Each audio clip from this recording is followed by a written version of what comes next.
చిన్నప్పటి నుంచి మిమ్మల్ని చూస్తున్నాను అనమాట.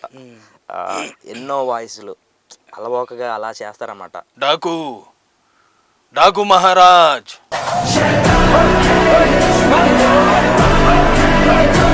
మా చైత్రయాత్రను గౌరవించి మా ఏలుబడిని అంగీకరించి మీ వెనుకడ్గాన్ని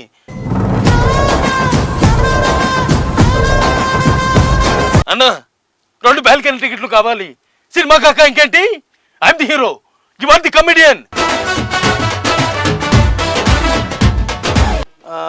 లక్ష్మీ ఎన్టీఆర్ సినిమా తీసేటప్పుడు వాయిస్ ఓవర్ కావాలి, బాలకృష్ణ గారి వాయిస్. అంటే ఒక్కోసారి కూడా అనిపిస్తూ ఉంటుంది, ఎందుకంటే కష్టపడి ఎన్ని వాయిస్లు నేర్చుకున్నా కూడా. సో కొంతమంది కంటిన్యూ వస్తూనే ఉంటాయి. అట్లా ఎందుకని అట్లా తీసుకున్న గ్యాప్ ఎందుకు వచ్చిందని? అంటే ఇందులో గ్యాప్ అని ఏం లేదు.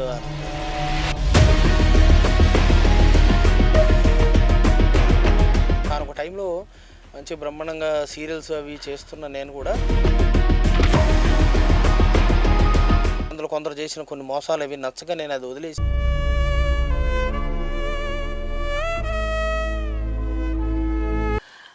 అది జన్మనిచ్చింది, ఇది హక్కుని చేర్చుకుంది.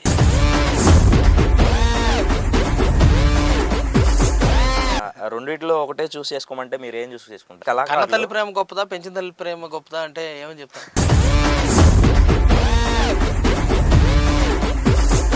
మీ మీద అపోహ అయితే ఉందన్న, వాళ్ళకి మీరేమని సమాధానం చెప్తున్నారు?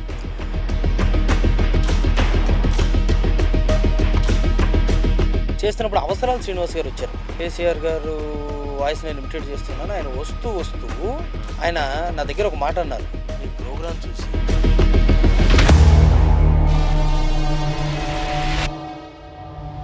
ఇంకొక విషయం అన్న, ఈ ఫీల్డ్లో కొంచెం మీకు యాటిట్యూడ్ ఎక్కువ ఉందని కూడా విన్నాను. నాకా? ఫ్యాషన్ ఉంటుంది, ఫ్యాషన్ ఉంటుంది.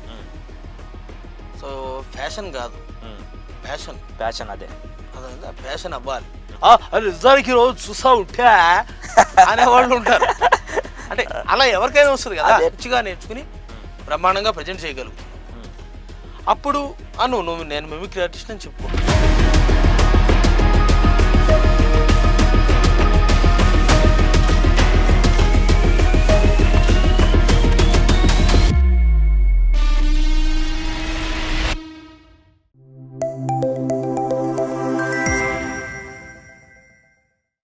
హాయ్, హలో, నమస్తే. నేను మీ comic Anand. Welcome to Jaitra entertainment. So ఈరోజు మనతో ఉన్నటువంటి ఎవరు అనుకుంటున్నారా, ఒక స్పెషల్ గెస్ట్. ఎంతోమంది వాయిస్ని ఇమిటేట్ చేస్తూ, సో సాయి కుమార్ గారి ముందు ఆయన వాయిస్ని కాకుండా మన ఆర్జీవి గారి ముందు ఆయన వాయిస్ని అందరినీ అలా అల్టిమేట్ ఇమిటేషన్ చేస్తూ బాలయ్య బాబు గారితో ఒక ట్రెండ్ సృష్టించినటువంటి మన బవీర్ శివ గారు అయితే మనతో ఉన్నారు. నమస్తే అన్న. నమస్తే అన్న. సో ఎలా ఉన్నారు? అంటే కొత్తగా ఉందన్నమాట ఇట్లా మాట్లాడడానికి మీ ముందు. ఎలా ఉన్నారు? బాగున్నాను. ఎట్లా ఉందన్న జర్నీ? బాగానే ఉంది, దేవుడి దయ వల్ల. జర్నీ అంటే వచ్చేటప్పుడు జర్నీ బాగానే ఉంది అంటారేమో అనుకున్నాను. అట్లా నువ్వు ఆ ఇదిలోకి వచ్చావా? ఓకే, కొద్ది ట్రాఫిక్ ఉందమ్మా. సో అన్న ఏంటంటే, నా చిన్నప్పటి నుంచి మిమ్మల్ని చూస్తున్నాను అనమాట. ఎన్నో వాయిస్లు అలవోకగా అలా చేస్తారన్నమాట. చాలామందికి మీరు ఒక ఇన్స్పిరేషను, అందులో నేను కూడా ఒకడిని. సో మీకు ఈ జర్నీలో ఒకవేళ మీరు ఆర్టిస్ట్ అవ్వకపోయి ఉంటే మీరు ఏం చేసేవాళ్ళు అన్న? నేను ఆర్టిస్ట్ అవ్వకపోయి ఉంటే ఏమయ్యేవాడు కూడా నాకు తెలియదు. యాక్చువల్గా నేను చిన్నప్పుడు నా స్కూలింగ్ టైంలో మా ట్యూషన్ మాస్టర్ ఒక ఆయన ఉన్నాడు, సురేష్ మాస్టర్ అని. ఆయనకి నేను చెప్పా, నా ఫ్యామిలీలో ఆల్రెడీ ఒక మిమిక్రీ ఆర్టిస్ట్ ఉన్నారు, ఆయన చూసి ఇన్స్పైర్ అయ్యి నేను మిమిక్రీ ఆర్టిస్ట్ అయ్యాను, భవిరావు గారు. ఆయన విజిటింగ్ కార్డు ఒకసారి తీసుకెళ్ళి మా మాస్టర్కి చూపించి, మాస్టరు నా పేరు కూడా ఇలా పడుద్దండి అని చెప్పా. ఇలాంటి విజిటింగ్ కార్డుతో ఏదో ఒకరోజు మిమ్మల్ని కలుస్తాం మాస్టర్ అని చెప్పా. తర్వాత ఈ ఎన్ని వేల విజిటింగ్ కార్డులు అయ్యాయో లెక్క. నేనంటే వేరే ఆల్టర్నేటివ్ ఆలోచించలే. చిన్నప్పుడు ఎప్పుడో డాక్టర్ అవుదామని ఒకటి ఉండేది, మాకు అంత సీన్ లేదని తర్వాత అర్థమైంది. అంటే ఈ క్రమంలో ఈ లోపలికే నాలో ఆర్టిస్ట్ ప్రవేశించేసాడు. అంటే వెరీ యంగెస్ట్ ఏజ్, 1992 చాలా చిన్నప్పుడే నాకు ఆయన ప్రోగ్రామ్ చూడటం ఇమీడియట్గా మనం చేయాలనిపించడం అప్పటికి ఇంకా చేయటం. నేను పుట్టలేదన్న. ఆ, అది. అప్పటి నుంచి ఆర్టిస్ట్ ఆ కళాకారు లక్షణాలు ఉండేవి.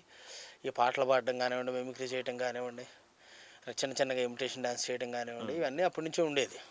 ఒక్కొక్క దశలో ఎట్లా అంటే అన్న, మీరు సోషల్ మీడియాకి కొంత దూరం ఉన్నారేమో అనిపిస్తుంది అనమాట. ఎందుకంటే ఈ మధ్య కాలంలో మీ వీడియోస్ బాగా వైరల్, ఒక్కొక్క టైంలో అంటే గ్యాప్ వచ్చిందనమాట.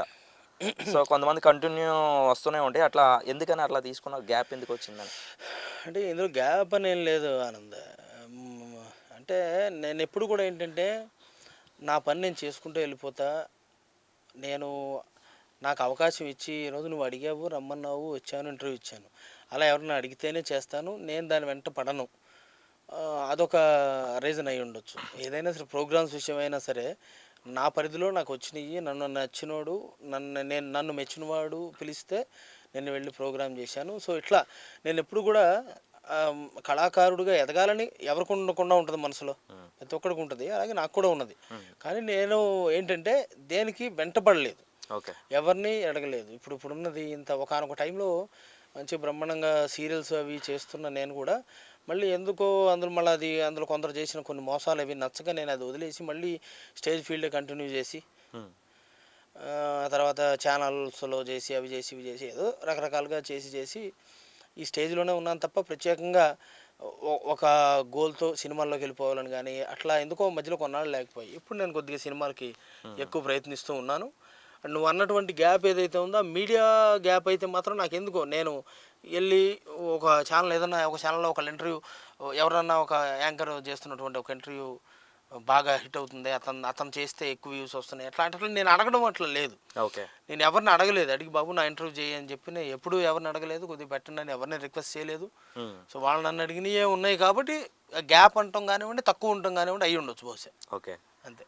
సో అంటే మీరు పుట్టి పెరిగింది ఎక్కడన్నా, తెలంగాణ లేదా ఆంధ్ర? నేను ఆంధ్రప్రదేశ్. ఓకే. ఎక్కడన్నా ఆంధ్ర? నేను యాక్చువల్గా నా పుట్టుక వచ్చేసి మచిలీపట్నం గవర్నమెంట్ హాస్పిటల్ నేను పుట్టింది. ఓకే. మచిలీపట్నం బందరట్టారు, కృష్ణా జిల్లా. ఓకే. సాగర తీరాన్ని అక్కడ పుట్టాను. నా ఊరు వచ్చేసి నాగాయలంక, కృష్ణా జిల్లా నాగాయలంక. నాగాయలంక మా అమ్మగారి పేరు ప్రకృతమ్మ, నాన్నగారు శివరామకృష్ణ ప్రసాద్. ఓకే. వారిద్దరికి నేను జన్మించడం జరిగింది. ఊర్లో అక్కడ 10th క్లాస్ దాకా కూడా నేను ఊర్లోనే చదవటం. 10th క్లాస్ తర్వాత ఇంటర్మీడియట్కి ఊరు వదిలి బయటకు రావటం. హైదరాబాద్కి వచ్చి ఎన్ని ఇయర్స్ అవుతుంది? హైదరాబాద్కి వచ్చేసేసి సుమారుగా 22 ఏళ్ళు ఏమైందమ్మా. అంటే ఇప్పుడు ఇక్కడే ఉంటున్నారా, ఊరికి వెళ్ళడం కానీ లేదా ప్రాపర్గా ఇక్కడే ఉండిపోతుంది? ఇక్కడే ఈ 22 ఇయర్స్కి ఇక్కడే ఉండిపోయాను, ఊరికి వెళ్ళి రావడం అంతే తప్ప. ఓకే. ఊర్లో ఉండటం అనేది వచ్చేసి ఇక్కడ సెటిల్ అయిపోయి 22 సంవత్సరాలు దాదాపు అవుతుంది. ఓకే. అంటే మీ ఓటు అంతా ఇక్కడేనా లేదా? మొత్తం ఆధార్ కార్డు, ఓటు గీటు మొత్తం అంతా ఇక్కడే. అంతా ఇక్కడే. ఆంధ్రాకి తెలంగాణకి వ్యత్యాసం అంటే రెండింటి మధ్య ఏంటన్నా? ఆంధ్రాకి తెలంగాణ కంట అది జన్మనిచ్చింది, ఇది హక్కుని చేర్చుకుంది, జీవితాన్ని ఇచ్చింది. ఓకే. రెండిట్లో ఒకటే చూస్ చేసుకోమంటే మీరు ఏం చూస్ చేసుకుంటారు? ఏంటండి? రెండిట్లో ఒకటే చూస్ చేసుకోమంటే నువ్వే చూస్ చేసుకుంటావు?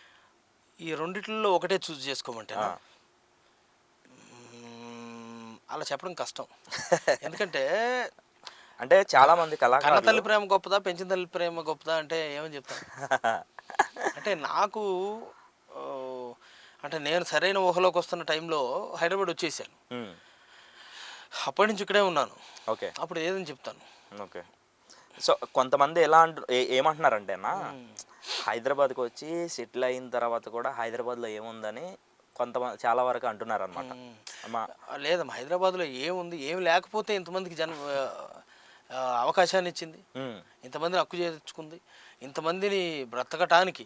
మీరు చూడండి, ఇప్పుడు హైదరాబాద్ జనాభా తెలంగాణ జనాభా 4 కోట్లు అయితే హైదరాబాద్ జనాభా 1 కోటి. అవును. 1 కోటి మంది నువ్వు వచ్చినా సరే మళ్ళీ ఇంకో 1 కోటి మంది వచ్చినా హైదరాబాద్ పెరుగుద్దే తప్ప ఎవరిని పొమ్మనదు. ఎంతమందినైనా హక్కును చేర్చుకుంటుంది హైదరాబాద్. సో అంతే ఇది. ఓకే. ఎక్కువ హైదరాబాద్లో పర్సంటేజ్ ఆంధ్ర వాళ్ళే మాత్రమే ఎక్కువ కనిపిస్తున్నారు. అలా ఏం లేదమ్మా, అది అంతా అట్లా ఏం లేదు. కొన్ని పర్టికులర్ ఏరియాస్లో ఆంధ్ర ప్రాబ్లం ఎక్కువ ఉంటుందేమో కానీ అలానేం లేదు. అందరూ ఉన్నారు, నార్త్ ఇండియన్స్ కూడా ఉన్నారు, కేరళ వాళ్ళు ఉన్నారు, కన్నడ వాళ్ళు ఉన్నారు, వాళ్ళ జోన్స్లో వాళ్ళు ఉన్నారు. నాకు తెలిసి ఈసీఎల్లో తమిళ వాళ్ళు చాలా ఎక్కువ మంది ఉన్నారు, కేరళ వాళ్ళు చాలా ఎక్కువ మంది ఉన్నారు.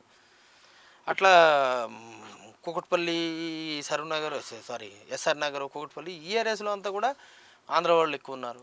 ఓకే. అట్లా కొన్ని ఏరియాస్లో ప్రాబ్లం ఉంది తప్ప అట్లా లేదు, అందరూ ఉంటారు హైదరాబాద్లో. అవును. అన్న ఇంకొక విషయం ఏంటంటే మిమిక్రీ మన నేరెళ్ళ వేణుమాధవ్ గారు అంటే ఎందుకు కొద్దిగా మిమిక్రీ ఆర్టిస్టులకి మీరు కొంచెం దూరం ఉంటారు అన్న భావన అయితే కొంతమందికి ఉంది. అంటే కొంతమందిని మాత్రమే ఎలా ఉందంటే దగ్గరికి చేర్చుకుంటారు, నాలానే కొంతమందిని మమ్మల్ని మాత్రమే దగ్గర చేర్చుకుంటారు, ఇంకెవరిని అంటే వాళ్ళలో కలవరు అనే మీ మీద అపోహ అయితే ఉందన్న.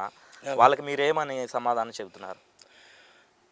నన్ను మిమిక్రీ ఆర్టిస్టులను కలవనీరు, హక్కును చేర్చుకుంటారు కొంతమందినే అని చెప్పానంటే, నేను ఎప్పుడూ కూడా ఇప్పుడు నేను నిన్ను రమ్మని పిలిచానా, నువ్వు నా దగ్గరికి వచ్చావా? నేనే వచ్చాను. వచ్చావు కదా. అలా ఎవరైతే వచ్చారో వచ్చిన ప్రతి ఒక్కళ్ళకి నేనేదో ఇప్పుడు సరదాగా వచ్చి ఇక్కడ కూర్చున్నాను, ఈవినింగ్ ఫ్రీ ఉన్నావా ఆనందాన్ని అడిగాను, ఫ్రీ ఉన్నానన్నాయా అన్నావు, నాకు రెండో ప్రోగ్రాం వచ్చింది చెప్పాను, అంటే నువ్వు నాకు టచ్లో ఉన్నావు, నువ్వు నా దగ్గరికి వచ్చావు. అవును. ఎవరి మీదో కోపం పెట్టుకోవాల్సినటువంటి అవసరం ఏమున్నది వాళ్ళకి. నాకు ఇప్పుడు అట్లీస్ట్ దాయదులైనా కారు ఆస్తి అగాతలు అనుకోవడానికి ఏమున్నది. అంటే ఒకే ఫీల్డ్లో ఉన్నప్పుడు సో కొంతమంది ఒక సైడు, కొంతమంది ఏదో రాజకీయంగా పొలిటికల్లో కూడా ఇలాంటి వార్లు ఉండవేమో అట్లాంటిది కనిపిస్తుంది అనమాట. అంటే ఇక్కడ ఏముంటుందంటే ఎప్పుడన్నా ఏదన్నా ఒక ఆస్పెక్ట్లో ఒక మనిషి నచ్చకపోవచ్చేమో, కానీ ఆ మనిషి ఎప్పటికీ నచ్చకుండా ఉండటం అనేది నా దృష్టిలో అయితే ఉండదు. నేను ఎందుకని ఈ క్షణం కోపం వచ్చినా మరో క్షణం మళ్ళీ మామూలు అయిపోతాను, మళ్ళీ అతను పలకరిస్తే నిర్మోహటంగా మాట్లాడతా. అవును, నాకు తెలుసు అది. కాబట్టి ఎవరి మీద కూడా పెద్ద ఇది పెట్టుకోను. ఇప్పుడు వాళ్ళు నాకు గౌరవం ఇచ్చారు, గౌరవంగా మాట్లాడారు, నన్ను ఏదో ప్రైజ్ చేశారు అని చెప్పని అనుకుంటే సంతోషంగా ఫీల్ అవుతా. ఎవరికో కోపం వచ్చి నన్ను తిట్టాడు, బూత్ మాటలు అన్నాడు, ఇంకోటి అన్నాడు, అప్పుడు కూడా సంతోషంగానే ఫీల్ అవుతా. ఓకే. అంటే నాలో రెండో కోణాన్ని కూడా చూస్తున్నాడేమో కదా అతను. అంటే నేను కూడా ఇంకేదో కూడా దాని నుంచి నేర్చుకోవచ్చేమో కదా. అంటే ఇతను నన్ను తిట్టాడంటే ఇది కూడా నా తప్పు ఉందేమో, అది కూడా నేను అతని ద్వారా రెక్టిఫై చేసుకోవచ్చు కదా. అవును. సో దాన్ని ఎందుకు బ్యాడ్గా తీసుకోవాలి, సో మరి వాళ్ళకి నచ్చకపోతే అది వాళ్ళ ఇష్టాన్ని నేను ఎట్లా కంట్రోల్ చేయగలను? అతనికి నేను నచ్చితే అతని ఇష్టం, నేను నచ్చకపోతే అతని ఇష్టమే. అవును. నేను ఎందుకు దాన్ని కంట్రోల్ తీసుకోవాలి? అవును. అంటే మిమిక్రీ ఆర్టిస్ట్లో సహజంగా ఉండవలసిన కొన్ని లక్షణాలు ఉంటాయి, అవి ఏంటన్నా ఒకసారి? మిమిక్రీ ఆర్టిస్టుల్లో సహజంగా ఉండవలసిన లక్షణాలు అంటే నాకు తెలిసి, అంటే జెన్యూన్గా నా మనసుకి అనిపించి చిన్నప్పటి నుంచి నేను ఫాలో అయినటువంటి విషయాలు ఏంటంటే ఎవరు ఏది మాట్లాడుతున్నా వినటం ఫస్ట్. అది అందరికీ ఉండాల్సిన లక్షణమే బేసికల్గా, కానీ మిమిక్రీ ఆర్టిస్ట్కి మాత్రం కొంచెం ఎక్కువ ఉండాల్సిన లక్షణం అది. ఎవరేది మాట్లాడుతున్నా ముందు వినాలి, అంతేగాని ఎవరిని ఏదైనా మాట్లాడుతుంటే వాళ్ళ మాట్లాడలేకుండా వాళ్ళ మీద ఎక్కేసేసి వాళ్ళతో తిట్లు తిని కూడా మళ్ళీ వాళ్ళ మీద ఎక్కేసేసి ఇది కాదు పద్ధతి. మాట్లాడేది వినాలి ఫస్ట్. ఎందుకంటే ప్రతి ఒక్కరిది ఇప్పుడు మనం అనుకుంటాం, ఒక యాక్టర్ని చూస్తే అతను మాటలుగా మనకు అర్థమవుద్దని అనుకుంటాం. ఇప్పుడు ఒక కృష్ణా జిల్లా యాక్టర్ ఉన్నారు, లేకపోతే ఒక ఈస్ట్ గోదావరి జిల్లా యాక్టర్ ఉన్నారు, ఒక ఏలూరు ప్రాంతంలో నుంచి. ఇప్పుడు నీది ఏలూరు యొక్క భాష ఏదైతే ఉందో అది నీ దగ్గర ఉంటుంది. నీ ఏరియా నుంచి వచ్చిన ఫేమస్ యాక్టర్ ఎవరైతే ఉన్నారో ఆయన భాష ఒకటి ఉంటుంది, నీలాగే ఉంటుంది. నేను ఎప్పుడు ఆయన వినలేను, కానీ ఎప్పుడైనా నేను వినొచ్చుగా. నువ్వు నాకు ఫోన్ చేసినప్పుడు కానీ మాట్లాడుతున్నప్పుడు, అంటే నీ భాష ఎలా ఉందో ఆయన భాష రంగారావు గారు ఉన్నారు ఏలూరు. అంటే నేనేమంటానంటే ఆయన మాటలు కానీ నీ దగ్గర నుంచి కూడా పట్టుకోవచ్చు, అవును, అతని దగ్గర నుంచే పట్టుకోవాలని లేదు. సరే ఇప్పుడైతే మీకు అందరికీ యూట్యూబ్లు ఇవన్నీ వచ్చినాయి, కానీ మేము నేర్చుకునేటప్పుడు యూట్యూబ్ అనేది లేదు, గూగుల్ అనేది లేదు, కంప్యూటర్ అనేదే. నా చిన్నప్పుడు కంప్యూటర్ అనేది లేదు. నేను 10th వస్తున్నటువంటి రోజుల్లో పల్లెటూళ్ళు మా ఊర్లలో అప్పుడప్పుడు చిన్న ఏదో లాంగ్వేజ్ అని ఏదో అప్పుడు ఏ కంప్యూటర్ గీతలే కనపడేవి, అందులో బొమ్మలు కనపడేవి కాదు కంప్యూటర్. అటువంటి కంప్యూటర్లు ఉండేవి అప్పుడు. ఓకే. సో ఇవన్నీ లేవు కదా. అప్పుడు నేర్చుకోవాలంటే ఎక్కడ నేను నేర్చుకోవాలి? ప్రపంచంలో ప్రతి ఒక్కడిని వింటూ ఉంటే అన్నీ మనకు వస్తాయి. ఇప్పుడు మనం ఏమున్నాము, తెలంగాణ విన్నాము, తెలంగాణ వస్తుంది. ఈస్ట్ గోదావరి ఉన్నాము, ఈస్ట్ గోదావరి వస్తుంది. వెస్ట్ గోదావరి ఉన్నాము, వెస్ట్ గోదావరి వస్తుంది. శ్రీకాకుళం విన్నాము, శ్రీకాకుళం వస్తుంది. కడప విన్నాము, రాయలసీమ విన్నాము, అన్నీ వస్తాయి. మన తెలంగాణలో కూడా మహబూబ్ నగర్ సైడు లాంగ్వేజ్ ఒక రకంగా ఉంటుంది, కరీంనగర్ సైడ్ లాంగ్వేజ్ ఒక రకంగా ఉంటుంది, హైదరాబాద్ లోకల్ లాంగ్వేజ్ ఒక రకంగా ఉంటుంది. అవును. అయితే అన్న ఉమ్, ఇంతవరకు మీరు ఎన్నో షోలు ఎన్నో ప్రదర్శనలు ఇచ్చారు కదా, ఉమ్. మీకు లైఫ్లో గుర్తుండిపోయే ప్రదర్శన ఏదైనా ఉందా? నాకు లైఫ్లో గుర్తుండిపోయే ప్రదర్శనలు చాలా ప్రదర్శనలు ఉన్నాయి. ఉమ్, అందులో కొన్ని మంచి మంచి ఎక్స్పీరియన్సెస్ ఉన్న ప్రదర్శనలు ఏంటంటే, ఒకసారి నేను మా మిత్రుడు Vinod film academy first year సెలబ్రేషన్స్కి నేను రవీంద్ర భారతిలో పెర్ఫార్మెన్స్ చేస్తున్నా. ఇప్పుడు ఐ థింక్ కేసీఆర్ గారిని ఇమిటేట్ చేస్తున్నాను నేను. ఓకే. చేస్తున్నప్పుడు అవసరాలు శ్రీనివాస్ గారు వచ్చారు. అప్పటికి వస్తున్నారు. హాల్లోకి వస్తూ అప్పుడు కేసీఆర్ గారు ఆయన పాలన జరుగుతున్న రోజులు, ఆయన సీఎంగా ఉన్న రోజులు. కేసీఆర్ గారు వాయిస్ నేను ఇమిటేట్ చేస్తున్నాను. ఆయన వస్తూ వస్తూ సరే వచ్చేసారు, లోపలికి వచ్చేసారు. నా ప్రోగ్రామ్ ఉంది, అంతా అయిపోయింది, బాగుందండి, బాగా చేశారన్నారు. వెళ్ళి కూర్చున్నాను.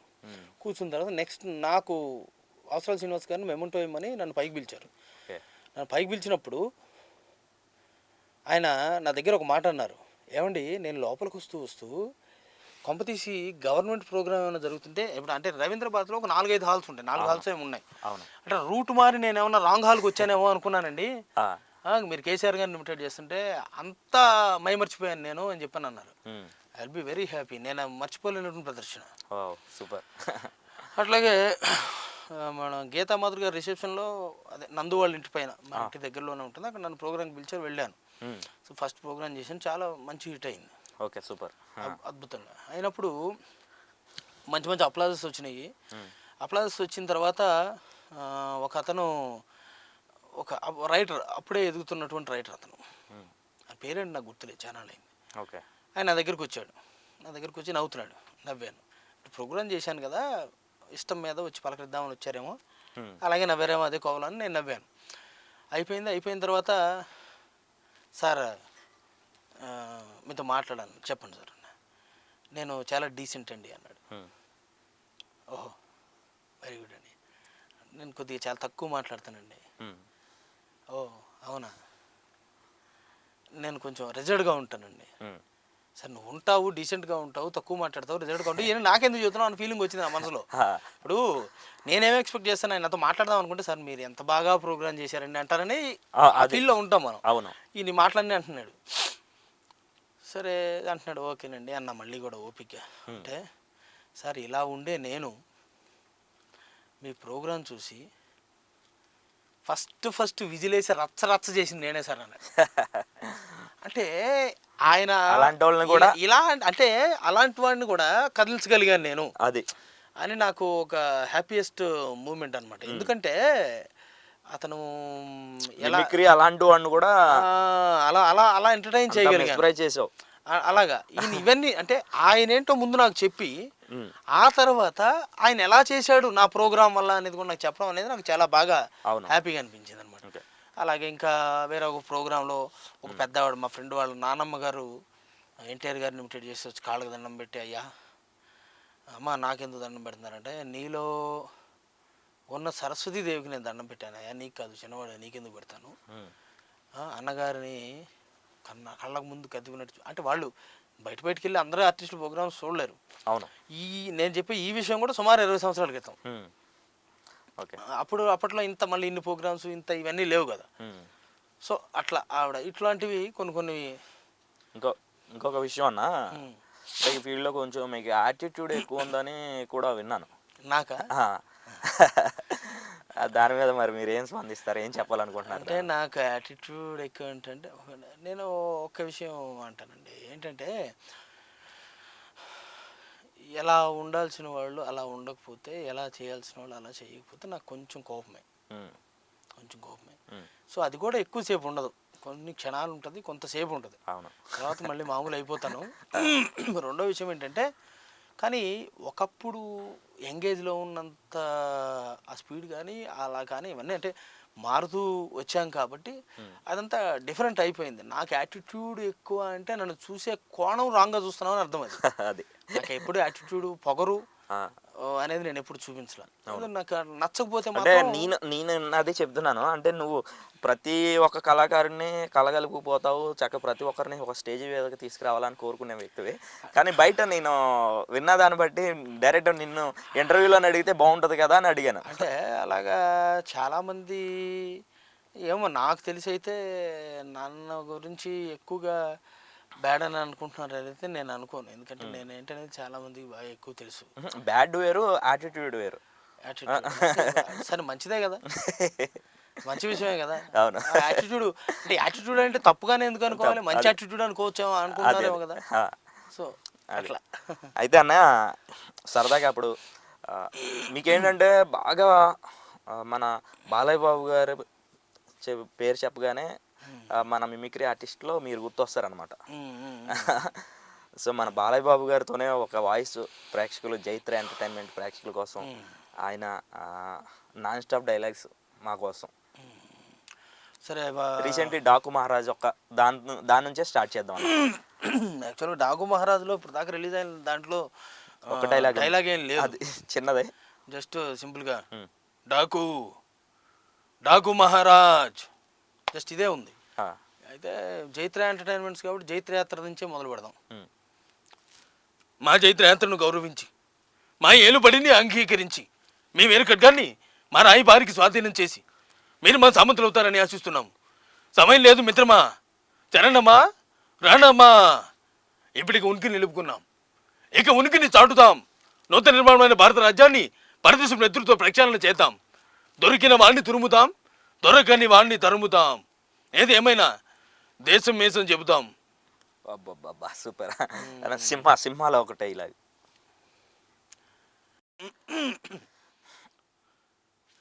చూడు, ఒకవైపే చూడు, రెండో వైపు చూడాలనుకోకు, తట్టుకోలేవు, మాడిపోతావు. అబ్బబ్బా సూపర్ అన్న, రియల్లీ హ్యాట్స్ ఆఫ్ అన్న నిజంగా. ఎందుకంటే ఆ ఎక్స్ప్రెషన్స్ కానీ మిమిక్రీ ఆర్టిస్టు అన్నీ అంటే మాకు ఒక్కొక్కసారి నువ్వు నడిచి వస్తుంటే కూడా బాలయ్య బాబు గారు ఏదో నడిచి వస్తున్నట్టుగా అట్లా కనిపిస్తుంటుంది అనమాట. అంటే అలా ఓన్ చేసేసుకున్నారు అది అంటే మేము నీకు దగ్గరగా ఉంటాం కదా, మాకు అట్లా అనిపిస్తూ ఉంటుంది అనమాట. అంటే ఒక్కోసారి కూడా అనిపిస్తూ ఉంటుంది. ఎందుకంటే నేను కష్టపడి ఎన్ని వాయిస్లు నేర్చుకున్నా కూడా ఎన్ని వాయిస్లు చేసినా అన్ని పక్క వెళ్ళిపోతాయి ఇది చేయంగానే. అవునవును. ఒక్కోసారి అది అర్థం కాని పరిస్థితి, డైలమా నాకు ఈ మిగతా చెయ్యాలా వద్దా అనేది. సారీ బాలకృష్ణ గారి వాయిస్ చెయ్యాలా వద్దా అని. కానీ మళ్ళీ అన్ని చేసిన తర్వాత చివరికి బాలయ్య అని ఎవరో కూడా చేయొచ్చు. అవును, అదొక బ్రాండ్. ఇంకా బాలయ్య బాబు గారు అంటే అదొక ఇది అనమాట. అయితే అన్న ఇంకొకటి ఏంటంటే నువ్వు స్టేజ్ మీద నుంచుని ఒక డైలాగ్ ఉంటుంది బాలయ్య బాబు గారిది మన పైసా వసూల్లో. అసలు బాలయ్య బాబు గారు నీలో పరకాయ ప్రవేశం చేసినట్టు అది ఒక్కసారి ఆడియన్స్ కోసం కూర్చుని చెప్పడం కొంచెం ఇదిగా ఉంటుంది. సరే అయినా కూడా ప్రయత్నం చేస్తా. అన్న 2 బాల్కనీ టికెట్లు కావాలి, సినిమా కాక ఇంకేంటి, I'm the hero, you are the comedian and villain touch my heroine, this is an action film. తమ్ముడు నేను జంగిల్ బుక్ సినిమా చూడాల, కానీ అందులో పులి నా అలాగే ఉంటుందని చాలా మంది చెప్పారు. అది నిజమో కాదో మీరే చెప్పాలి. మన దేశంలో మదపుట్టి అనుకునేరా, క్రాష్ ఎవ్రీ వన్. బీహార్ నీళ్ళు తాగిన వాళ్ళనే బీహార్లో పోయించా. తూ క్యారే సాలే, రామకృష్ణ థియేటర్స్ అందులో పెరిగా, మన తినాలి టికెట్ బ్యాచ్, మ్యాన్షన్ హౌస్ తప్ప ఏది పనికిరాదు. సూపర్ ఎక్సలెంట్ అన్న. ఇంకొక విషయం ఏంటంటే మన ఆర్జీవి గారితో మీ జర్నీ ఎట్లా అంటే ఆయన ముందు కూర్చుని ఆయన్ని ఒక ఇంటర్వ్యూ చేయడం ఆయనతో ఎలా అనిపించింది అన్న? అంటే బయట చూసే సమాజానికి ఆయన ఎట్లా కనపడతారంటే ఒక బోల్డ్గా ఆ విధంగా కనపడతారు అనమాట. అంటే ఇప్పుడు నాతో అతను బిహేవ్ చేసినటువంటి మిగతా అన్ని విషయాల్లో పట్టించుకుని నేను చెప్పాల్సిన అవసరం లేదు. అవునవును. నేనేమంటానంటే ఒక డైరెక్టర్గా ఆయన మేబీ రాంగ్ పర్స్పెక్టివ్లో ఆయన లక్ష్మీ ఎన్టీఆర్ సినిమా కానివ్వండి, లేకపోతే మిగతా సినిమాలు కానివ్వండి తీసి ఉండొచ్చు. అవును, తీసి ఉండొచ్చు. అంటే ఆ విషయం నేను ఆ వైపు నుంచి ఆలోచిస్తే అది ఖచ్చితంగా తప్పే నా దృష్టిలో. అవును, ఎందుకంటే డిఫేమ్ చేయడం కోసం తీసినటువంటి సినిమా. సో ఆయన పర్స్పెక్టివ్ ఏది ఉందో ఎందుకు తీసాడో మనకైతే తెలియదు. కానీ లక్ష్మీ ఎన్టీఆర్ సినిమా తీసేటప్పుడు వాయిస్ ఓవర్ కావాలి, బాలకృష్ణ గారి వాయిస్ ఓవర్. బాలకృష్ణ గారి వాయిస్ ఓవర్ ఆయన సంబంధించిన ఏదో ఒక చిన్న టీజర్ ప్రోమోనో ఏదో ఉంది. ఓకే, దానికి సంబంధించి కావాల్సినప్పుడు ఏమన్నా బాలకృష్ణ గారిని వెళ్ళి అడిగితే ఖచ్చితంగా తంతాడు ఆయన. మరి మిమిక్రీ ఆర్టిస్టే గతి. అవును. అప్పుడు ఎవరున్నారు ఆ సెర్చ్లో మన వరంగల్ అంజన్ కుమార్కి కాల్ వచ్చింది. ఎవరో తెలిసిన లింక్ ద్వారా కాల్ వస్తే అతను ఏం చెప్పాడంటే, మీకు ఆ వాయిస్ చేయాలంటే హైదరాబాద్లో బాబరి శివ అని వన్ అండ్ ఓన్లీ ఆర్టిస్ట్ ఉంటాడండి, మీకు వాయిస్ కావాలంటే అతను చెప్తేనే మీకు సెట్ అవుద్ది అన్నాడు. అన్న తర్వాత సరే వాళ్ళు నన్ను కాల్ చేశారు, నన్ను తీసుకెళ్ళారు, రేటు అది ఇది అంటే అని మాట్లాడుకున్నాం. అయిపోయిన తర్వాత చెప్పారు, వెళ్ళిన తర్వాత అందులో నేను యాక్చువల్గా అది ఒప్పుకోపోయేవాడిని. ఎందుకు ఒప్పుకున్నానంటే అది యాక్చువల్గా రామ్ గోపాల్ వరం గారిని తిట్టినట్టే ఉంటుంది నేను చెప్పాల్సింది. ఓకే. ఎందుకంటే నాకు మిమిక్రీ ఆర్టిస్ట్గా ఇంత మంచి పేరు లైఫ్ వచ్చిందంటే బాలకృష్ణ గారు అబ్జల్యూట్లీ అవును. ఆయన ద్వారా వచ్చింది. సో ఆయనకి ఆపోజిట్గా చెప్దామనే ఉద్దేశం నాకు లేదు. చెప్పిన తర్వాత నేనేం చేశాను, అది అసలు ఫస్ట్ డైలాగ్ ఏంటి పంపేయండి అంటే చెప్తాను, డబ్బులు మాట్లాడుకున్న తర్వాత విషయం. డైలాగ్ పంపించిన తర్వాత నాకు కాన్ఫిడెన్స్ వచ్చింది. అందులో స్టార్టింగ్ ఏముంటుంది, ఒరే ఆర్జీవి అని మొదలు, నా సినిమాలో అది ఉంది ఇది ఉంది, నీ సినిమాలో ఏముందిరా అని ఏదో అడగాలి సంథింగ్. ఓకే. ఇది నా డైలాగ్. సో ఇది నేను చెప్పడంలో తప్పే ఉంది. నేను బాలకృష్ణ గారు ఆపోజిట్గా ఏం చేశాను, ఏం చేయలే. సో కాబట్టి డెఫినెట్లీ ఐ విల్ టెల్ అని చెప్పాను. చెప్పి అంతా అయిపోయిన తర్వాత సినిమా రిలీజ్ కూడా అయిపోయింది. ఈ ప్రోమో చెప్పేసి అంతా రిలీజ్ అయిపోయిన తర్వాత సినిమా రిలీజ్ అయిన తర్వాత ఆయన ఇక్కడికి వచ్చారు హైదరాబాద్. వచ్చిన తర్వాత శ్వేతారెడ్డి, ఇప్పుడు ప్రజెంట్ బీజేపీ లీడర్ ఆవిడ, యాంకర్ శ్వేతారెడ్డి, ఆయన ఇంటర్వ్యూ ఉందన్నమాట. ఇంటర్వ్యూ వెళ్ళినప్పుడు ఇలాగా నన్ను తీసుకెళ్ళింది, రండి శివ గారు వెళదాం, నాకు ఫ్రెండ్ తను, వెళదామని చెప్పానంటే సరే ఖాళీగా ఉన్నాను కదా అని వెళ్ళినప్పుడు ఆర్జీవి గారు వచ్చారు. వచ్చిన తర్వాత సో ఆయన యాక్చువల్గా నా వీడియో చూశారు రాంగోపాలవరం గారు. ఇది నేను పలానా ఏం చేస్తాడండి అని చెప్పి చూపించాలని నా వీడియో చూపించాలి కదా. చూసి డైరెక్ట్ నన్ను గుర్తుపట్టలేదు ఆయన. సార్ నమస్తే సార్ అన్న, హాయ్ గుడ్ ఈవినింగ్ నమస్తే అని చెప్పని అన్నారు. అన్న తర్వాత సార్ మన అది యాక్చువల్లీ ఆ ప్రోమోకి బాలకృష్ణ గారు వాయిస్ చెప్పింది నేనండి అనగానే వెంటనే ఓ రియలీ, యాక్చువల్గా ఒక యూట్యూబ్ ఛానల్ కూడా ఈ వీడియో ఇచ్చాను నేను, అది వీడియో తీశారు ఒక అతను. ఓ రియలీ అని చెప్పేసి వెంటనే ఆయన తక్కువ అసలు అతను ఆలోచించుకోండి ఎలా ఉంటుందో, ఎంత ప్రొడక్టివ్గా ఉంటుందనే దానికి చెప్పడం. నన్ను ఇలా చూసి నేను బాలకృష్ణ వాయిస్ చెప్పింది నేనే అని అనగానే ఇమీడియట్గా శ్వేత ఈ ఇంటర్వ్యూ మీరు కాకుండా నన్ను బాలకృష్ణ గారి వాయిస్లో చేస్తే ఎలా ఉంటుంది అని చెప్పేసి ఇమీడియట్గా అడిగేశాడు ఆయన అక్కడే. అంటే అమ్మ నా ఇంటర్వ్యూకి కదా అనుకుంది అనుకుంటే సార్ ఈ ఇంటర్వ్యూ ఇలా. అప్పటికే ఆయన వోడ్కా గ్లాస్తో ఉన్నారు రాఘవపురం గారు. మంచిగా ఫుల్గా మంచి ఇట్ట కలుపుకున్నారు నిండా. కలుపుకునే దాగితేనే ఆల్రెడీ ఒక పెగ్గు 2 పెగ్గులు అయ్యి ఉంటుంది. కిందకు వచ్చారు, ఇప్పుడు కాదండి ఖచ్చితంగా మీకు ఇంటర్వ్యూ సెట్ చేస్తాను, రేపు పొద్దున ఇంటర్వ్యూ పెడదామని చెప్పి ఏదో 2 ఛానల్స్లో, ఒక ఛానల్ కుదరకపోతే ఇంకో ఛానల్స్ ఏదో మొత్తానికి మాట్లాడి నన్ను ఆయన రిక్వెస్ట్ చేశారు, ఈ ఇంటర్వ్యూ మీరు చేయండి అని, ఇది చేద్దాం ఇంటర్వ్యూ మీరు ఖచ్చితంగా చేద్దామని చెప్పని అడిగితే అప్పుడు నేనేమనుకున్నానంటే అందులో మళ్ళీ ఒక పర్స్పెక్టివ్ ఉంది, మళ్ళీ బాలకృష్ణ గారికి ఆపోజిట్గా నాకు కొద్దిగా టెన్షన్గానే ఉంది, ఆనందం ఉంది. కొద్దిగా నేను ఒక ఆర్టిస్ట్ని ఇది చేస్తే ఏమన్నా రీచ్ వస్తుంది, కొద్దిగా నలుగురికి తెలుస్తానేమో అన్న ఆలోచన కూడా మనసులో ఉంది. అంతా అయిపోయింది, సెట్టింగ్ అయిపోయింది. నేను వచ్చిన తర్వాత నేను మేకప్ చేసేసుకుంటే రాంగోపాల్ గారు ముందే టయానికి వచ్చేసారు. నా మేకప్ లేట్ అయింది, బాలకృష్ణ గారు గెటప్ వేయడానికి. గెటప్ వేసిన తర్వాత గెటప్ వేసేసరికి ఒక 20 నిమిషాల నుంచి హాఫ్ అన్ అవర్ పట్టింది. అంతసేపు వెయిట్ చేసి కూర్చున్నారు. అంటే అతనికి తెలుసు ఇది ఎట్లా వెళ్తుంది, ఇది ఏ పర్స్పెక్టివ్లో ఆయనకు ఉపయోగపడుతుంది. చెప్పాను ప్రొడక్టివ్గా ఆలోచిస్తారని ఆయన.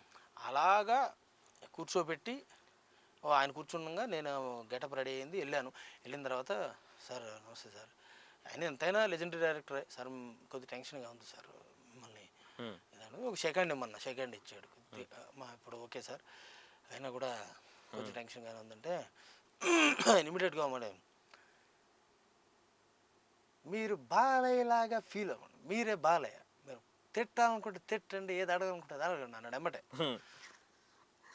You feel you as Balayya అన్నాడు. అనగానే సరే కదా నేను బాలయ్యని, నా ఇష్టం, ఇంకా నేను బాలకృష్ణ గారికి ఆపోజిట్ ఏం చేస్తున్నాను అని అంత బాలకృష్ణ గారి ఫేవర్గానే చేశాను ఆ వీడియో. ఓకే,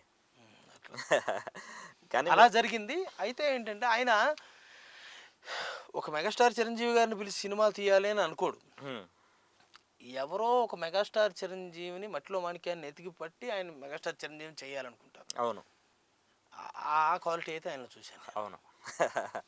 ఇదంతా సూపర్. ఎందుకంటే ఒక 2 రోజులు ఆయనతో స్పెండ్ చేశాను కాబట్టి. ఆ!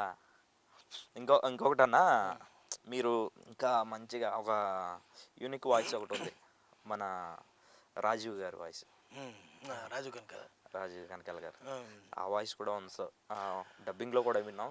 ఎక్సలెంట్ ఉంది. అది నేను 2 సినిమాలకి ఆయనకి నేను డబ్బింగ్ చెప్పడం జరిగింది. ఆ!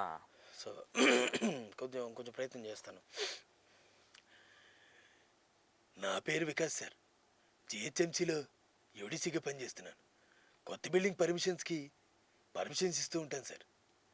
రూల్స్కి వ్యతిరేకంగా కొంచెం తేడాగా ఉన్నా పర్మిషన్స్ అస్సలు ఇవ్వను సార్. మొన్న ఒక బ్యాచ్ నా దగ్గరికి వచ్చింది సార్. వాళ్ళ రూల్స్ అన్నీ కూడా చాలా వ్యతిరేకంగా ఉన్నాయి సార్. నేను సంతకం పెట్టనంటే పెట్టనన్నాను సార్. ఒకవేళ సంతకం పెట్టాల్సి వస్తే చావనైనా చేస్తాను కానీ సంతకం మాత్రం పెట్టేవాడిని కాదు సార్. సూపర్ అన్న, సూపర్. ఏదో ఇంకొకటి రీసెంట్లీ ఒక వాయిస్ అన్న మనందరికీ అది ఆయన జెమిని ఆయన పేరు బీటీవీ గణేష్ ఆ, ఆ, బీటీవీ గణేష్. గణేష్ గారు. ఆయన వాయిస్ కూడా ఫస్ట్ మీ దగ్గరే విన్నాను మిమిక్రీ ఆర్టిస్ట్లో నేను. అది ఎక్సలెంట్ ఉంటుంది అన్న. భలే ఒక యూనిక్ వాయిస్ అనమాట. అది కూడా మంచి బాగుంటుంది. ఒక ఫన్నీ అది కూడా ఒకసారి మా కోసం. బీటీవీ గణేష్ గారి వాయిస్ ఎప్పుడన్నా అసలు మీట్ ఆయన అయ్యారన్నా? ఎప్పుడన్నా మీట్ అయ్యారా?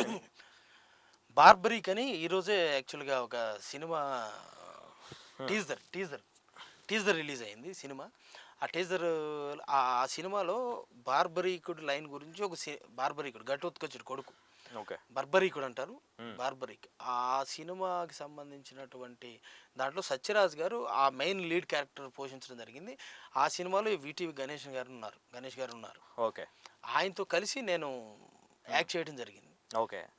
నేను ఇంకా మిత్రులు చాలామంది ఉన్నారు. యాక్ట్ చేయడం జరిగింది అనమాట. సూపర్. ఆయన లొకేషన్లో ఉన్నప్పుడు చెప్పాను ఆయనకు కూడా, ఆ, మీ వాయిస్ నేను ఇక్కడ చాలా బాగా ఇమిటేట్ చేస్తాను సార్ ఆ, అని చెప్పాను నేను. అయితే ఆయన వాయిస్ ఫస్ట్ ఆయన ఎవరో తెలియాలి కదా. ఆయన ఫేమస్ డైలాగ్, అవును. ఎవరురా నువ్వు ఇంత టాలెంటెడ్ ఉన్నావు, ఈ డైలాగ్తో ఆయన ఫేమస్. సరదాగా ఆయన వచ్చి మాట్లాడారు అనుకుంటే జైత్ర ఎంటర్టైన్మెంట్ గురించి. జైత్ర ఎంటర్టైన్మెంట్స్ గురించి మాట్లాడితే, చైత్ర ఎంటర్టైన్మెంట్స్ వాళ్ళు ఇంటర్వ్యూ అని పిలిచారు కదా, అయ్యాక పేమెంట్ ఇస్తారా ఏంటి, ఇవ్వరా? ఆనంద్, ఎందుకయ్యా నన్ను ఇక్కడికి పిలిచావు? మద్రాసులో ఉంటే హ్యాపీగా ఈ టైంలో తిని పడుకునేవాడిని. ఓకే, మీ సార్ని అడిగానని చెప్పు, ఒక ఫుల్ డే కాల్ షీట్ పంపించమని చెప్పు, పేమెంట్ ఓకేనా? తప్పకుండా. Thank you. తప్పకుండా సార్. ఎక్సలెంట్ అన్న. అది ఉంటుందా, చచ్చిపోయే ముందు కూడా గల్లిమన్న వచ్చి అని భలే ఉంటుంది డైలాగ్స్ ఉన్నాయి. కొన్ని కొన్ని ఉంటాయి. చచ్చిపోయే ముందు కూడా గల్లుమని నవ్వేలా జోకు వేస్తున్నావు, ఎవడా నువ్వు? అది ఎక్సలెంట్ ఉంటుంది అన్న. ఇంకా ఈ జర్నీలో కొత్తగా వచ్చే మిమిక్రీ ఆర్టిస్టులకి నువ్వేం సజెస్ట్ చేస్తావు అన్న? ఇన్ని ఇయర్స్ ఒక సీనియర్ ఆర్టిస్ట్గా మీ నుంచి మేము చాలామంది తెలుసుకోవాల్సిన కొన్ని ఒక 2 ముక్కల్లో. అయితే ఇన్నేళ్ళ నుంచి వచ్చిన ఆర్టిస్ట్ అంటే నేనేమంటానంటే మిమిక్రీ ఆర్టిస్టులకి నేను చాలామందికి ఒక అబ్జర్వ్ చేసిన విషయం ఏంటంటే, నేర్పాలి అన్నటువంటి కుతూహలం ఎక్కువైపోయింది. సో నేర్పాలి అంటే first you have to learn. నువ్వు నేర్చుకోవాలి కదా. అవును. నేర్చుకోండి, ముందు నేర్చుకోండి, బాగా నేర్చుకోండి, తర్వాత నేర్పండి. ఆటోమేటికల్లీ నేర్పేటటువంటి కెపాసిటీ నీకు వస్తుంది అని చెప్పి నేను చెప్తాను. ఫస్ట్ ఒక వాయిస్ని ఇమిటేట్ చేసి ఎక్కడన్నా అంటే పబ్లిక్ ప్లాట్ఫామ్లో పెట్టే ముందు మిమిక్రీ ఆర్టిస్టులు అందరూ, నేను మిమిక్రీ ఆర్టిస్ట్, నేను సంతోషమే. ఎక్కువ మంది గురువు గారు నెరలు వేణుమాధవ్ గారు ఏం చెప్పారంటే, mimicry should spread like fire అని చెప్పి అన్నారు. మంటలాగా విజృంభించాలి అని చెప్పి. అంటే నేనేమంటున్నానంటే విజృంభించాలి ఆయన అన్నట్టు, కానీ ఒక వాయిస్ని మినిమం ఒక 70-80%కి మీరు తీసుకొచ్చినప్పుడు మీరు పబ్లిక్ ప్లాట్ఫామ్లో పెట్టి అడగండి. లేదంటే పక్కన చుట్టుపక్కల ఉన్న వాళ్ళని అడగండి. అందరికీ పబ్లిక్ ప్లాట్ఫామ్లో పెడితే ముందు ఫస్ట్ వాడు తిడతాడు. అవును. అప్పుడే ఎందుకు అట్లా అంటే దానివల్ల నేను ఏమనుకుంటున్నానంటే దానివల్ల ఏమవుతుందంటే అరే ఇతను మొన్న ఇప్పుడు ఇతను ఫోటో ఎవరన్నా రేపు పొద్దున్న బాగా నేర్చేసుకుని ఉంటాడు. నేర్చుకున్న తర్వాత ఇతను వస్తాడండి అంటే అప్పుడు చూసిన వీడియో గుర్తొస్తుంది. అరే ఈ వీడియోలో గలీజ్గా చేశాడే ఇతను, వద్దు అంటారు. అవునా కదా? అంటే ఫస్ట్ టైం బయటకు వచ్చేటప్పుడు నరికేసేటట్టు ఉండాలి వీడియో. అవును, అట్లాంటి వీడియోనే బయట పెట్టాలంటున్నాను నేను. అవును. నువ్వు ఎలా ఉందో నలుగురితో తిట్టించుకోవడం ఎందుకు? ఎలా ఉందో తెలుసుకోవడానికి తిట్టించుకోవాలా? అదే అంటే వచ్చే వాళ్ళకి అంటే ఇంకా ఆన్ ద ఇలా అంటే ఈ పరిపూర్ణత పరిపక్వత సాధించడానికి సమయం పడుతుంది. దేనికి తొందరపడద్దు. అవును, ఒక వన్స్ వచ్చే ముందు గట్టిగా నిర్దేశించుకోండి మిమ్మల్ని మీరు.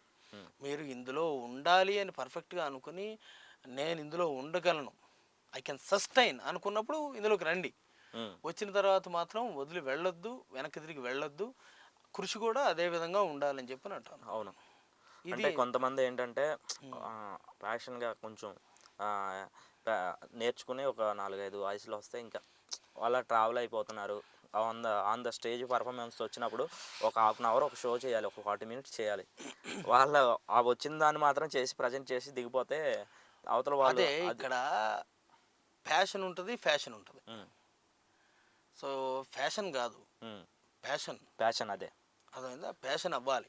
నేనేమంటున్నానంటే ఆయన చేస్తున్నాడు, నేను చేస్తున్నా. ఇప్పుడు నేను ఒక ఆర్టిస్ట్ని చూసే జెన్యున్గా నేర్చుకుని వచ్చా. అవును, ఇన్నేళ్ళుగా దీంట్లోనే ఉన్నా. అవును, నేను సంపాదించిన ప్రతి రూపాయి దీని ద్వారా సంపాదించా. అయితే నేనేమంటున్నానంటే ఇలా వచ్చి చూసేసి నేర్చేసేసుకుని ఇప్పుడు జనరల్గా ఎవరైనా చంద్రబాబు నాయుడు వాయిస్ చేయాలి అంటే చూస్తూ ఉంటే చాలా సంతోషంగా ఉంది, మరి ముందు పోతాను, ఇలా ఎవరైనా చెప్తారు కదా. అవును. వాయిస్ చేయడంలో పరిపక్వత ఎప్పుడు వస్తుంది? ఈరోజు చూస్తూ ఉంటే నిజంగా చాలా సంతోషంగా ఉంది, ఒక చక్కని కార్యక్రమాన్ని పెట్టారు, అదే మాదిరిగా ముందుకు పోతున్నారు రాష్ట్ర ప్రభుత్వం. ఏదైతే ఈ అంటే నీకు నీకు నువ్వు ఎంత నేర్చుకున్నావు అనేది దీనికి డిఫరెన్స్ కదా. చూస్తూ ఉంటా అని చెప్పేవాడు, అలా చెప్పేవాడు చాలా అది నిజానికి రోజు చూస్తూ ఉంటే అనేవాళ్ళు ఉంటారు. అంటే అలా ఎవరికైనా వస్తుంది కదా. ఎట్లా అంటే మనం గేల్ చేసుకున్నట్టు ఉంటుంది. అంటే మనం స్టేజ్ ఎక్కి మనం ఫూల్ అయినట్టు ఉంటుంది అనమాట. అదే మైక్ ఇచ్చేస్తే ఏదో ఒకటి చెప్పేసేసుకుంటాం అంటే అది మిమిక్రీ అనుకునే వాళ్ళు అలా చేయొద్దు. అలా చేసి కళని గేలి చేయిస్తున్నారు. అవును, అలా చేయొద్దు. దీంతో పాటు ఒక 2 జోకులు కలుపుకుంటారు. So you go for standup comedy. What is the problem? అవును, why you name it as mimicry? అవును, ఎందుకు పెట్టాలి మిమిక్రీ అని పేరు? నువ్వు వచ్చావు సరే, ఒక 15 ఒక 20 వాయిస్లు మంచిగా నేర్చుకుని బ్రహ్మాండంగా ప్రజెంట్ చేయగలుగుతున్నావు. అప్పుడు నువ్వు నేను మిమిక్రీ ఆర్టిస్ట్ అని చెప్పుకో, బాగానే ఉంది. ఒకవేళ నువ్వు జోకులు ఈ 2 వాయిస్లు చెప్పి 2 వాయిస్ల తర్వాత జోకులే చెప్పాలి అనుకుంటే you name it as standup comedy. Standup కామెడీకి ఎక్కువ ప్రాముఖ్యత ఉందన్నమాట. బట్ పేమెంట్ పరంగా చూసుకున్నా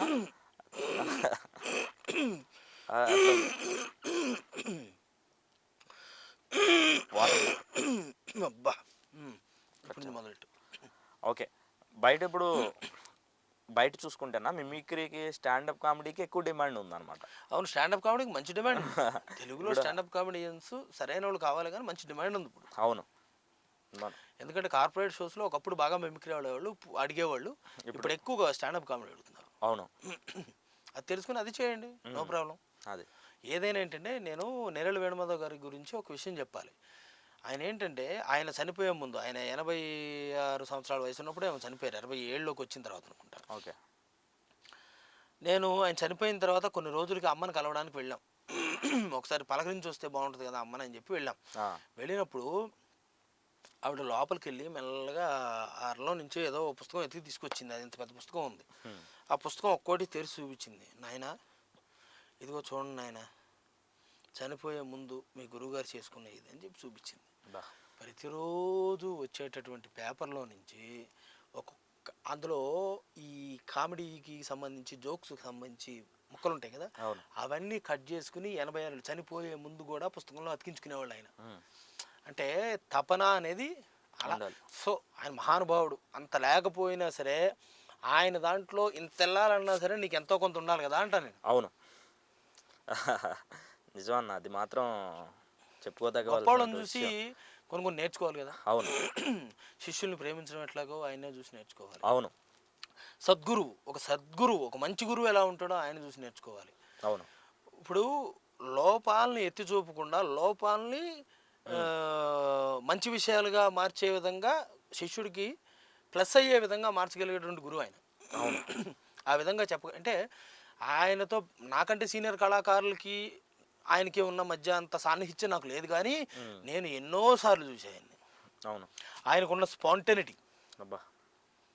ఇవన్నీ కూడా చాలా సందర్భాల్లో ఎక్కువ ఎక్కువ గంటలు ఆయనతో స్పెండ్ చేసి తెలుసుకున్న విషయాలన్నమాట. అవును. సో ఇవన్నీ అట్లాంటి గురువు దగ్గర నుంచి నేర్చుకోవచ్చు. అలాగే నేనేమంటున్నానంటే ఒక గురువు ఇతను గురువు అని అనుకున్నప్పుడు గురువు దగ్గర నుంచి మీరు తీసుకోవాల్సినటువంటి మంచి ఏంటో తీసుకోండి, చెడు కూడా తీసుకోండి. ఓకే. కానీ ఆ చెడు మనకు ఉండకుండా చూసుకోండి. అవును. ఓకే. అంతే కదా. సో ఇప్పుడు ఇందాక నువ్వు ఒక ప్రశ్న అడిగావు, అన్న మీకు యాటిట్యూడ్. సో నా యాటిట్యూడ్ అనేది ఒకవేళ నాకున్న మైనస్ అది అయి ఉంటే మీరు అది నాలో ఉండకూడదనేది నేర్చుకోండి. అవును. ఒకవేళ ఆ యాటిట్యూడే నాకు ప్లస్ అయి ఉంటే ఆ యాటిట్యూడే మీరే పెట్టుకోండి. ఉమ్.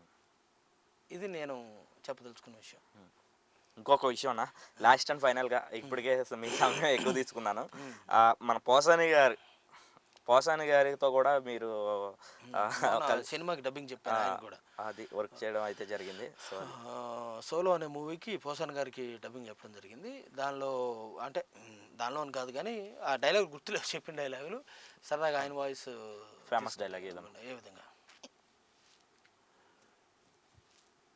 రాజా బంగారు Raja, I love you Raja. Raja Jaitra entertainments నన్ను పిలిచి ఇంటర్వ్యూ చేస్తుంది రాజా.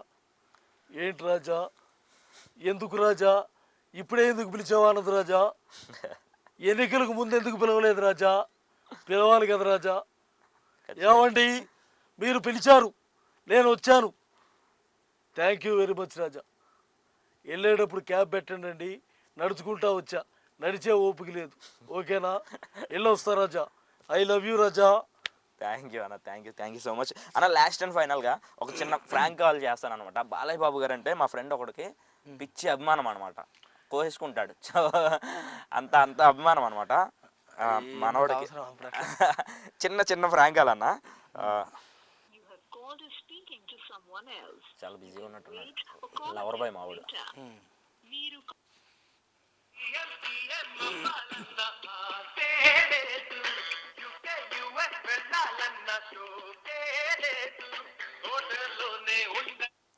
హలో. చెప్పు. ఎక్కడున్నావు? నేను మార్కెట్లో. సో ఏం లేదు, నేను బాలబాబు గారు ఆఫీస్కి వచ్చాను. డాకు మహారాజు సంక్రాంతికి రిలీజ్ కదా, సో ఫ్యాన్స్ మీటింగ్ పెట్టారనమాట హైటెక్ సిటీలో. ఓకే, అయితే సార్ నీ గురించి చెప్పాను అనమాట. మీకు ఎవరికి? సార్ వాళ్ళ పిఏకి చెప్పాను, ఆయనకి చెప్పాడు, మాట్లాడిద్దాం అన్నారు. నువ్వు సీరియస్ సొల్లు చెప్పలేవు కదా. సొల్లు కాదు, సీరియస్గా చెప్తున్నాను. వన్స్ ఒకసారి సార్కి ఇస్తున్నాను, మాట్లాడు, ఓకేనా? నేను ఇప్పుడే రా, మాట్లాడు, అర్థమవుతుందా? నేను సార్కి ఇస్తున్నా, ఓకే? మంచిగా నీట్గా మాట్లాడు, ఓకేనా? సార్ నిజంగా సార్ దగ్గర ఉన్నా సార్, మీ అభిమాని సార్, కూర్చో మాట్లాడు. ఎవరు? చిన్నప్పటి నుంచి మీ అభిమాని సార్. ఓకే. హలో. హలో చెప్పమ్మా. సార్ బాలబాబు గారు మాట్లాడు. అవునమ్మా, మాట్లాడుతున్నాను. ఎలా ఉన్నావు బాబు? బాగున్నాను సార్. సార్ కల్లాగా ఉంది సార్ నాకు. థ్యాంక్ యూ అమ్మా. ఎలా ఎలా ఏం చేస్తుంటారు మీరు? సార్ అంటే కూరగాయల వ్యాపారం ఉంది సార్ మాకు. అవునా, ఓకే. ఎక్కడమ్మా, ఏ ఊరు? వైజాగ్ సార్. వైజాగ్ సార్. వైజాగ్ మా చిన్నమ్మాయి వాళ్ళ ఊరు. అవును సార్. ఓకే అమ్మా. చూసా, సినిమాలన్నీ చూస్తున్నా. థ్యాంక్ యూ అమ్మా, థ్యాంక్ యూ. మీలాంటి అభిమానులు నాకు కానీ నాన్నగారికి కానీ మీలాంటి అభిమానులు ఉండడం వల్ల మరి మేము ఇంత సంతోషంగా సినిమాలు చేయగలుగుతున్నాం. అవును సార్. ఇంకా మంచి మంచి సినిమాలు చేయాలని కోరుకో సార్. మీ అబ్బాయి గారు కూడా తొందరగా వస్తే అభిమానించడానికి రెడీగా ఉన్నాం సార్ మేము. వస్తాడమ్మా, తొందరలోనే వస్తాడు. ఆయన లాంచ్ కూడా చాలా బ్రహ్మాండమైనటువంటి ఇదిలో ఉంది. ఈ అభిమానులందరూ కూడా మీరు అలా నన్ను నాన్నగారిని నన్ను ఎలా ఆదరించారో మీరు నా బిడ్డను కూడా అలాగే ఆశీర్వదిస్తారని ఆదరిస్తారని మనస్ఫూర్తిగా కోరుకుంటున్నాను. కట్టె కాలిపోయేంత వరకు మీ అభిమానే సార్ నేను. థ్యాంక్ యూ అమ్మా, థ్యాంక్ యూ. మీలాంటి అభిమానుల కట్టెలు కాలకూడదని మనస్ఫూర్తిగా కోరుకుంటాను నేను. మీరే మాకు దేవుళ్ళు. మా నాన్నగారు చెప్పినట్టు సమాజమే దేవాలయం, ప్రజలే దేవుళ్ళు. మీరందరూ మాకు దేవుళ్ళు, అభిమానులు. మీ అందరూ సంతోషంగా ఉంటే మేము కూడా సంతోషంగా ఉంటాం. Thank you so much sir. Okay అమ్మా, థ్యాంక్ యూ వెరీ మచ్. డాగు మహారాజ్ మంచి హిట్ అవ్వాలని కోరుకుంటున్నాం సార్. తప్పకుండా అది కూడా మీ అందరి చేతుల్లోనే ఉంది. మీరందరే ముందుకు తీసుకెళ్ళాలి ఈ సినిమాని, ప్రతి సినిమాని కూడా. మన డైరెక్టర్ గారి బాబీ గారి కృషి ఉంది, అలాగే మిగతా యాక్టర్లు, టెక్నికల్ టీం అందరి కృషి బాగుంది. అభిమానుల ఆశీస్సులు ఉంటే ఖచ్చితంగా మా సినిమా సూపర్ డూపర్ సక్సెస్ అవుతుందని మనస్ఫూర్తిగా నమ్మకం ఉంది. Thank you sir. నీ పేరమ్మా, నీ పేరేంటి? నా పేరు sir Anand sir. Anand. Okay అమ్మా, థ్యాంక్ యూ ఆనంద్. ఓకే అమ్మా. ఓకే సరే ఉంటా ఓకే బాయ్.